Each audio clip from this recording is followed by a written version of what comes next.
So I had an email a few weeks ago from Dave H. wanting to tell me about his experiences in the Philippines. Well, I couldn't put it out straight away because I needed to talk to him. I had to make sure it's genuine, because anyone can just write an email with stuff that they've seen on the net and copy stuff. So I got in contact with Dave H, spoke to him via video chat, and yeah, he's a genuine guy. He's an older guy, he's a genuine guy, and he's been subscribing to my channel for a while now, since I started it, and seen a few of my videos. Just wanted to tell me about his experience in the Philippines. So obviously I wouldn't have put it on there unless I thought it was genuine, and I really do think it's genuine, having a Philippine family myself. Been going over to the Philippines for over a decade now, having a family in the Philippines also, knowing the culture, knowing the fantastic lovely people over there. So I know this does happen. But if you're Filipino watching it, one of my Philippine subscribers, thank you for watching it. Please like, subscribe and comment. This is not about you. I know Filipinos take things personally, especially if it's about their culture or their country, but I'm not having a go at you. This could happen in any country. Just that Dave H wanted me to put it out there. He was too scared to tell his own story, but thought it was very important for people to realise about what happened to him. It ended up being a nice ending, a good ending for him, but he had quite a few negative experiences along the way. Alright, let's get started. So, if you're watching, Dave, thank you for the email, thank you for talking to me, and this one is part 1. So Dave, I'm going to put it in 2 or 3 or 4 parts, as it's such a long story. It took us hours to go through it. There's lots and lots of stuff to cover, so I will try to cover most of it. If not, please email me back. You got my phone number now, so ring me back and put me right. I can always put it right if it's not how it should be. So let's start from the beginning. Dave H is a guy in his 60s. He had a family, was a very hard-working businessman, had a nice big house, car. Unfortunately, his wife had a little bit of a drinking problem, which ended up there for him being the deciding reason that, well, for him and her, they both wanted to separate. They'd fallen out of love, they had nothing in common, they hardly saw each other. She wanted to go a different direction. I think she'd actually had a few affairs behind his back. That's what he told me anyway. He said nothing that she's going to admit to, nothing that he could prove, but he had that feeling. She'd been partying quite a bit while he was working, and she was quite gregarious, liked talking to people and very chatty. So yeah, well, that's a different story. That's just his thoughts on things, and he's going to move on from that. But I just thought that was important to say that as part of the story. So he ended up, both of them getting divorced, mutual divorce. He had to share half his house, half his belongings, half his bank account. And yeah, that was that. He moved out. Fortunately, his friend had a house. He rented a house off his friend and went back to work. He had children, so he was still supporting his children. They were older children, but soon to go to college, etc. So he was still supporting his children. He did that. Back to the grind after that, back to 9 to 5, working in his business. One day his friend, who was married to a Filipino, had a Filipino English family, said, "Why don't you come to the Philippines? We're going for 3 weeks. Why don't you come with us? We've got a house over there in this swimming pool. Come and stay with us in our community over there, in our gated house, in our gated area. It's very safe. I'm sure you'll love it." So he decided, yeah, why not? I'm just getting over divorce. I could do with a break. Worked hard for years. Let's go. That's how he first got introduced to the Philippines. So he gets on the plane with his friends. There was a few other guys going, a few single guys. It was about 6 or 7 of them all flying to the Philippines as a group. Some were going to stay in hotels, some were going to stay at Dave H's friend's house. So got there, First experience, like all of us when we got off the plane, bloody hell, what's all this about? The noise, the smells, the barking dogs, cockerels as you go around the different streets, the barbecue. It's nothing, it's nothing like the UK. Definitely, if you come from a small town or village, it's a bit of a culture shock when you get there. So he got there that night. We were going to have an early night, but Filipino and his friend went to a restaurant, decided they're going to eat first. As we know, all Filipinos love their food, so did the English people, so they went to eat. And afterwards, a few of the single guys decided they're going to go, even though they're very jet lagged, to the bar. They went to a few bars, hopped on some jeepneys and some tricycles. Dave said he was like, what the hell's going on? His head was all over the place. Obviously he's tired, he's had a few drinks, so he ended up in a bar. The last bar he ended up in a bar was a girly bar. If you don't know about what a girly bar is, where the girls dance and you can bar fine them. I mean, you can take them out of the bar if you pay the lady in charge, Mama, saying some money, and take them back to your hotel and have a good night. Still got to pay the girl after that, or you can just buy ladies drinks and the girls will come down and talk to you. And to be fair, I've been to a few of them and they do make you feel like, some of these girls make you feel like you're a king. You really do. After being a nobody in the UK, doing 9 to 5 job for your employer, to get that sort of attention, it is great. You think, bloody hell, I'm the king. I feel like I'm a king. I'm treated well to go to the bar and get you a drink and get you some nibbles or chat to you and make you feel like the most important man on the planet. So yeah, I think it was the first time David ever sort of come across that. He'd been a family man most of his life, stuck in the same old place, doing his business, making the money, the 9 to 5 dragger in, kids to school, pick the kids up, just a 9 to 5 until you die. Boring life. It's a very, very it's a great way of life, bringing up your kids, but also it's quite a boring way of life, the English life, I find anyway. Especially after travelling. Once you start travelling, then life never seems the same again. You get bored when you get back home. It's nice for the first few weeks to be home, but after a while you start getting itchy feet and you want to be travelling again. If you can travel with the kids like we have, it's great. It's great to take the kids out. It's what I call a real life, to see real things. But I digress. I'm going off the subject like I normally do. So if you watch the channel, you know I'm going to be going into different stuff or expanding my conversation into a slightly different topic. Oh yeah, so Dave loved all that. He loved all that, being treated like a king. So yeah, he ended up taking this one girl in particular home, or back to his hotel. I think he went back to the hotel, he was saying that night, because he didn't want to take the girl back to his friend's house. He didn't know how he was going to think about it, so he went back to the hotel and stayed with the girl.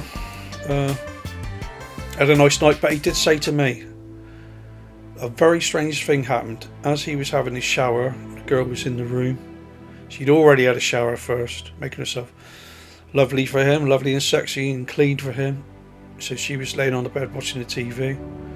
He'd gone in to have a shower. When he came out, she was rifling through his case. He'd come out and she'd not heard him come out of the shower. And for 2 or 3 seconds he was watching her, and she really was going through underneath her clothes or whatever. And when he suddenly went, she realised he was there, and she picked up her clothes, like a shirt, and said, sorry, I'm just hanging up your clothes.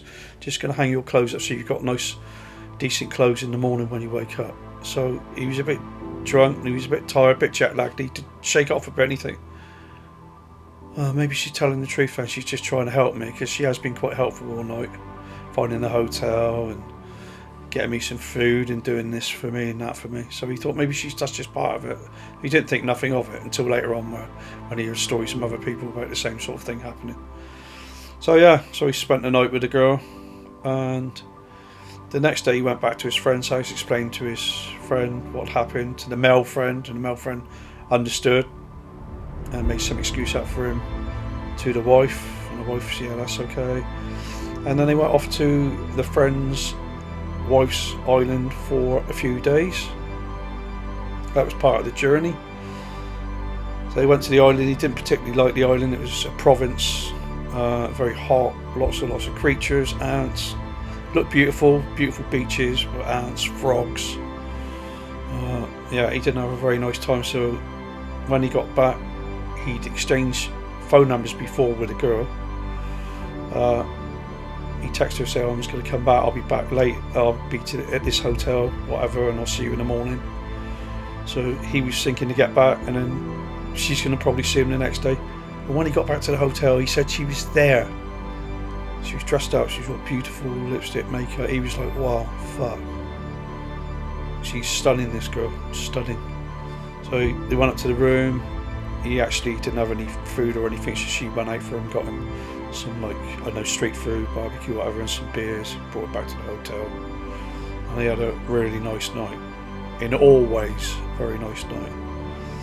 So I woke up in the morning, she says to him, I really like you, giving him all the chat, all the spill. He'd only known it, it's been in the second day he'd spent with her. So she said, I really like you, I'd like to see you again. And he decided that he's going to take her with him to different places. So his friend wanted to do his thing, and he trusted the girl to take him to places. So that's what happened. He stayed in the hotel. He didn't actually stay with his friend for the rest of the time, and stayed with the girl. The girl took him round everywhere. So after a few days, he said to the girl, look, I'm taking you out all the time. It's not fair that I've got to pay you 1,000 or 2,000 pesos a day to be with you at night. She said, would you like to be my boyfriend? You know, I'm serious about you. I love you. I haven't known you long, but I think we got a bond. Giving him this spill. He fell for it. He said, yeah. She said, well, you don't need to give me any money now then. So that's what happened. He spent the time with her. Took her to nice places, nice hotels, nice beach resorts in the Philippines. There's some beautiful places in the Philippines. Really nice places. She toured him around everywhere. And then it was time to come home back to the UK. Very sad for him. He, started to really have feelings for this girl. He'd been there for 3 weeks. She'd shown him around. They got quite close. Or he thought he got quite close to her, and he thought she was like in love with him. In love.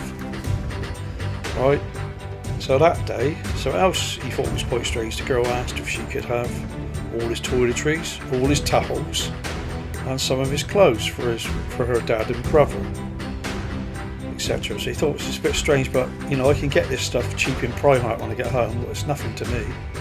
So he ended up giving her most of the stuff that he had in his case to her, and yeah, he went back to the UK.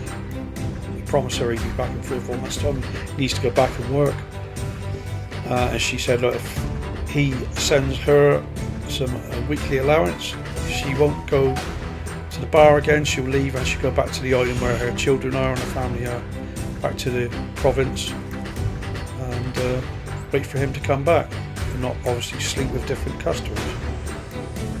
So he fell for that one. Said, yeah, that's good. I agree with that. Yeah, that's nice.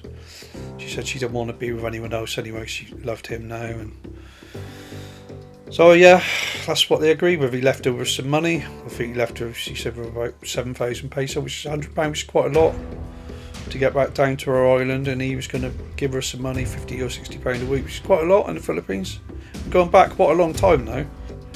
So I think he said it was like 2,000. So we've gone back quite a lot. So that was quite a lot. The peso to the pound was quite a lot then. But you could get 90 peso for a pound then, when he first started going over there. So that was quite a lot. So she would be getting quite a lot a week. And that was it. He left for the UK, phoned her every day. I think he was genuinely thinking she was in the island. He talked to her brothers and sisters and the family, and got to know him quite well. And he went down there eventually, but I'll do that on a separate video about that experience. So that was it. So that's my part 1 of Dave H's experience in the Philippines. So if any of that happened to you, those strange things like the girl wanting all your stuff when you leave, or rifling through your cases, I'm going to go through his experience. It's not just all about a bar girl, because we go on to a different part of his life. But let's get through the bar girl thing first. This is his first experience. You can understand why it's so attractive to men. You come from a relationship that is died a long time ago. No sex, no intimacy, no love. Yeah, so you can see what's so attractive for him when he first goes over there to the Philippines, being treated like that by a lovely younger lady. I think she was in 35 or 40s, something like that. He didn't really know her age, but that is what he was guessing at. She gave him a birthday and it said she was 35, but he thinks she might be a bit older. He never seen a birth certificate. She might be a bit older than that. Anyway, that's the part one of the story. I hope you enjoyed listening to that. Or if you didn't enjoy listening to that, that is the truth. I spoke to the guy. Like I said, I didn't just put it on here straight away. I spoke to the guy, and it's genuine. And his story is amazing, actually. You want to hear a little bit more of it. That's part one. Please send me comments about Dave H. Send me comments, or like and subscribe. And there's going to be a lot of positivity, not just negativity. I want to tell you all sides of what happened to him in the Philippines. And it can give you a good sort of like generalisation of what is going on in the Philippines and what to look out for, what's good and what's not good. You got to decide for yourself and take out of it what you can. But as somebody who's been going over to the Philippines, has a Philippine English family, I know what he says is probably most of it is the truth.